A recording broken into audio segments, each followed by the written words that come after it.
Hey, good morning my dear friends and students. I am Sadhna and all of you enjoying mathematics and science with me.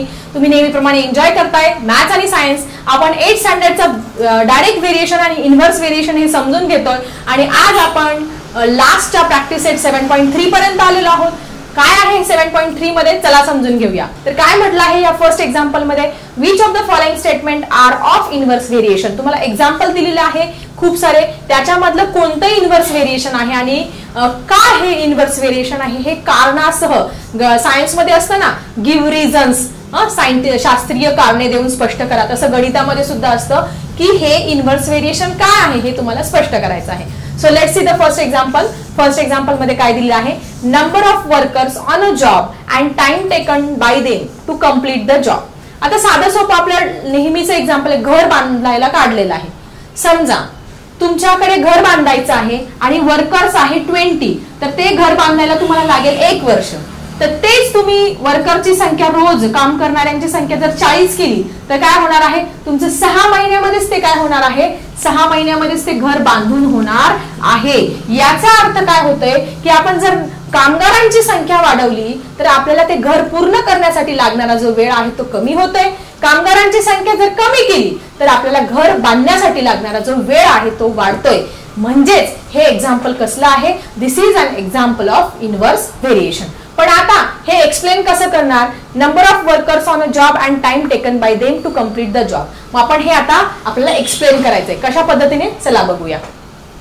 आपण लिहिणार if a number of workers increases the time taken to complete the job will decrease. जर मजुरांची संख्या वाढवली तर काम करण्यासाठी लागणारा वेळ काय आहे, कमी लागणार आहे.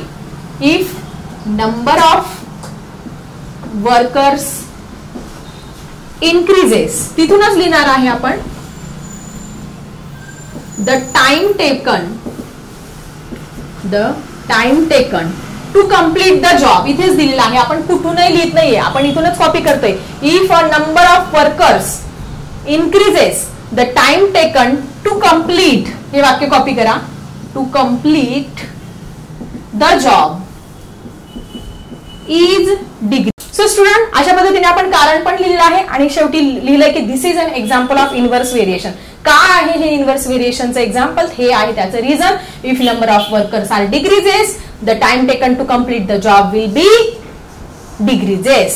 नंबर ऑफ हे इन्क्रीज केले, मजुरांची संख्या वाढवली तर काम करण्यासाठी लागणारा जो वेळ आहे तो काय होणार आहे, इथे कमी होणार आहे. सो अशा पद्धतीने आपल्याला इथे 1 मार्काचं उदाहरण होतं ते इथे एक्सप्लेन केलं. So let's see the next example. So student, this is second example. Second example मध्ये काय दिलं आहे, number of pipes of same size to fill the tank. हे असे पाईप्स आहेत. पाईप सगळ्यांनी बघितले असेल, पीव्ही आपले टँक भरण्यासाठी हे पाईप्स असतात अशा पद्धतीचे, प्लास्टिकचा पण बघितला असेल. Number of pipes of same size to fill the tank, एक टँक भरायचा आहे and the time taken by them to fill the tank.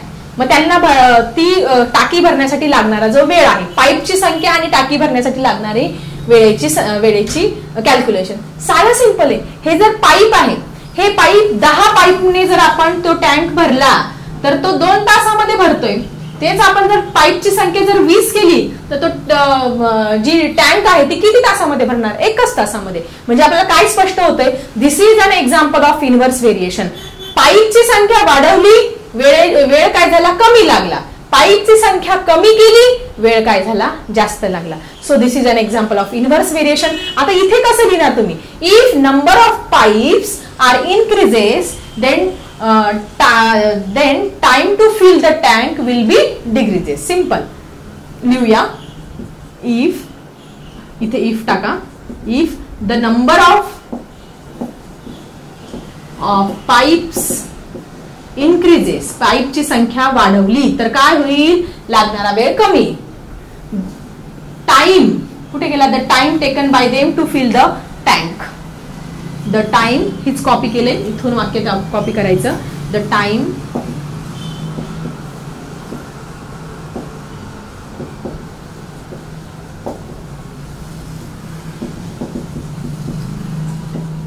वाक्य तिथूनच कॉपी करायचं. पहिलं हे घेतलं, number of pipes of same size लिहिलं तरी चालणार आहे. पूर्ण वाक्य, the number of pipes of same size is increases then time to taken them to fill the tank will be decreases. Fill the tank will be decreases. So this is an example of कुठलं example आहे हे? Inverse variation. त्यांनी आपल्याला हे प्रश्नच विचारलाय की दिलेलं example inverse व्हेरिएशनचं आहे की नाही हे तुम्हाला सांगायचं आहे. येस, पहिल्या एक्झाम्पल मध्ये मजुरांची संख्या वाढली, काम करण्याची जी वेळ आहे ती कमी लागली म्हणून ते इनव्हर्स व्हेरिएशन आहे. इथे पण पाईपची संख्या वाढली, जो वेळ आहे टाकी भरण्यासाठी लागणारा तो काय होणार आहे? कमी होणार आहे म्हणून हे पण इनव्हर्स व्हेरिएशनचं एक्झाम्पल आहे. So student let's see the next example. So student let's see the third example. Third example मध्ये काय दिलेलं आहे? Petrol fill in the tank of a vehicle and its cost. साधं सिंपल आहे. तुमची एक कार आहे, त्या कार मध्ये तुम्ही जर 10 लिटर पेट्रोल भरलं तर ते 10 लिटरचे तुम्हाला किती पैसे द्यावे लागतील? अप्रॉक्सिमेटली बरं का, आपण अप्रॉक्सिमेटली घेऊया. 10 लिटर भरलं तर आपण 2000 रुपये देतो. समजा 2000 जास्त लागणार आहे मला माहितीये, 2000 रुपये आपण अप्रॉक्सिमेटली धरूया. 10 लिटर जर तुम्ही पेट्रोल भरलं तर तुम्हाला 2000 रुपये द्यावे लागले. ते जर तुम्ही 20 लिटर भरलं तर तुम्हाला किती द्यावे लागणार आहे? 4000 द्यावे लागणार आहे. तेच जर तुम्ही याच्या 5 लिटर भरले तर किती द्यावे लागणार आहे? तुम्हाला कमी पैसे द्यावे लागणार आहे. म्हणजे जेवढं पेट्रोल तुम्ही जास्त भराल तेवढं तुम्हाला पैसे जास्त द्यावे लागेल, जेवढं पेट्रोल कमी भराल तेवढे पैसे तुम्हाला कमी द्यावे लागेल. म्हणजे तुमच्या एक लक्षात येतंय का? मी तुम्हाला डायरेक्ट व्हेरिएशन शिकवलं होतं, त्याच्यामध्ये जर पहिली किंमत वाढली तर दुसरी पण वाढते, दुसरी कमी झाली तर पहिली पण कमी होते. मग हे असंच दिसतंय. इथे कॉस्ट वाढतीये, लिटरची संख्या पण वाढतीये. इथे कॉस्ट कमी होतीये, लिटर पण काय झाले? कमी झाले. म्हणजे याच्यावरून आपल्याला समजतं हे कसलं एक्झाम्पल आहे? This is an example of direct variation. ठीक आहे, मग आपण एक्सप्लेन करणार आहोत हे. दॅट इज इफ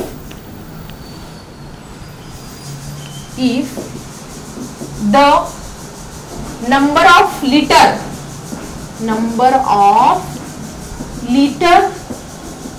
हे आपण तुम्हाला एक्सप्लेनेशन सांगितलं, हे लिहायचं नाही बरं का. Number of litre of petrol increases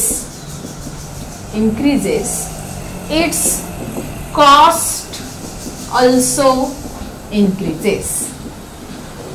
त्याची लिटरची संख्या वाढली तर किंमत पण वाढली, लिटरची संख्या कमी झाली तर किंमत पण कमी झाली. So this is an example of direct variation. त्यांनी आपल्याला विचारलं हे इनव्हर्स व्हेरिएशनचं एक्झाम्पल आहे का? मग तुम्ही काय लिहिणार? This is not an example of inverse variation, this is an example of direct variation. मग तुम्ही इथे एक वाक्य ऍड पण करू शकता. This is not an example of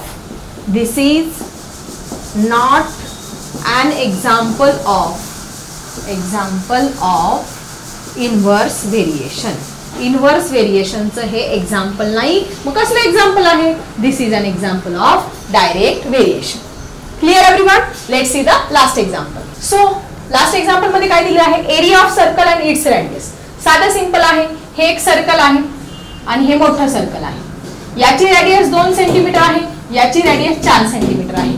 मग याची रेडियस कमी आहे म्हणून याचा एरिया पण कमी येईल, याची रेडियस जास्त आहे म्हणून याचा एरिया पण काय असणार आहे? जास्त.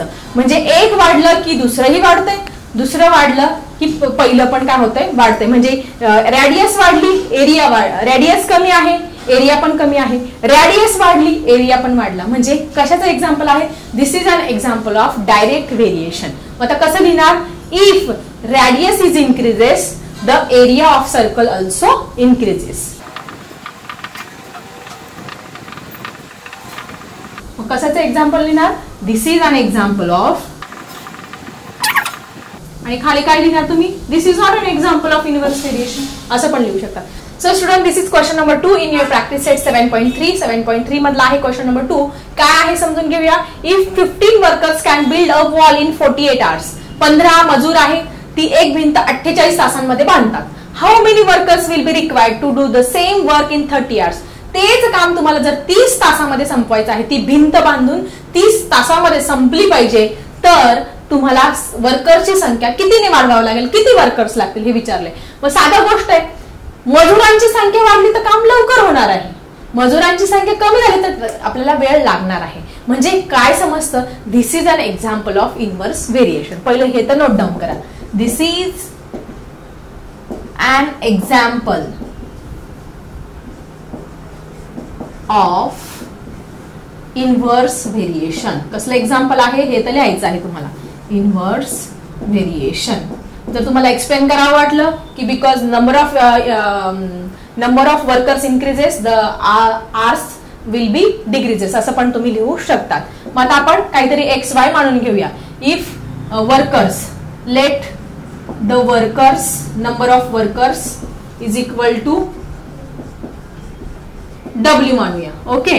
And let the number of hours, किती तास लागणार आहे, ऑफ आवर्स, H मानूया. H for hours. आता इनव्हर्स प्रपोर्शन आहे म्हणून W is inversely proportion to 1/H झालेला आहे. इक्वेशन कसं तयार होईल, W is inversely proportional to 1/H. मग आपण काय करतो, इक्वेशन तयार करतो असतो W is equal to K into 1/H. Therefore W is equal to K into 1 काय झालं तुमचा, K झाला K/H. हे आपलं इक्वेशन आपल्याला मिळालेलं आहे. आणि K काय करत असतो, K is called as the constant of variation. बरेच विद्यार्थी हे लिहिताना विसरतात, पण विसरायचं नाहीये. This is a constant of variation. ठीक आहे. आता आपल्याला फक्त व्हॅल्यूज पुट करायचे आहे. सगळ्यात पहिले फर्स्ट कंडिशन मध्ये त्यांनी वर्कर्सची संख्या W किती दिलेली आहे, 15 दिलेली आहे. आवर्स किती दिलेली आहे तुम्हाला, 48 आवर्स. या कंडिशन मध्ये आपण K ची व्हॅल्यू फाइंड करून घेऊया. मग आता आपण इक्वेशन लिहूया. W is equal to K/H. Therefore W ची व्हॅल्यू 50, K ची माहिती नाही, H ची value 48. Therefore 15 into 48 is equal to K. या दोघांचा गुणाकार करावा लागणार आहे. इकडे गुणाकार करून घेऊया. 48 इंटू 15. सो 8 5 जा 40, 4 5 जा 20, 20 प्लस 4 24. इथे 0 आला. 1 8 जा 8 आणि 1 4 जा 4. सो इथे काय झाले तुमचे 0 आले. 12 आणि इथे 4 प्लस 2 6 प्लस 1 7 720. K ची व्हॅल्यू किती आली तुमची, 720. म्हणजे कॉन्स्टंट ऑफ व्हेरिएशन किती आला आपला इथे, कॉन्स्टंट ऑफ व्हेरिएशन आलेला आहे 720 आलेला आहे. आता याच्यावरून आपण काय करू शकतो, पुढची व्हॅल्यू इझिली फाइंड करू शकतो. चला फाइंड करूया. सो आता आपण काय करणार आहोत, इथे आर्सची संख्या म्हणजे H दिलेला आहे 30, W आपल्याला काढायचं आहे आणि K ची व्हॅल्यू 720 आलेली आहे. ठीक आहे. इक्वेशन लिहूया. W is equal to K/H. किंमत टाकूया. W ची किंमत आपल्याला माहिती नाहीये. K ची किंमत 720, H ची किंमत 30. आता भाग द्यायचा फक्त. 0 0 कट झाले. 72 ला 3 ने भाग द्या. 3 1 जा 3, 3 2 जा 6, उरला 1 आणि 3 4 जा 12, 3 चौक 12. म्हणजे वर्कर्सची संख्या, नंबर ऑफ वर्कर्स विल बी 24. 24 जर संख्या केली तर ते तास काम जे आहे ते 30 तासामध्ये कंप्लीट होणार आहे. सो इथे काय लिहिणार तुम्ही, number of workers should be किती, 24. Then our work will be finish in 30 hours. So I think आजचा व्हिडिओ तुम्हाला आवडला असेल तर नक्की लाईक करा, तुमच्या फ्रेंड सोबत शेअर करा. चला भेटूया अशाच इंटरेस्टिंग टॉपिक सह नेक्स्ट व्हिडिओ मध्ये. आता मी थांबते. Bye everyone.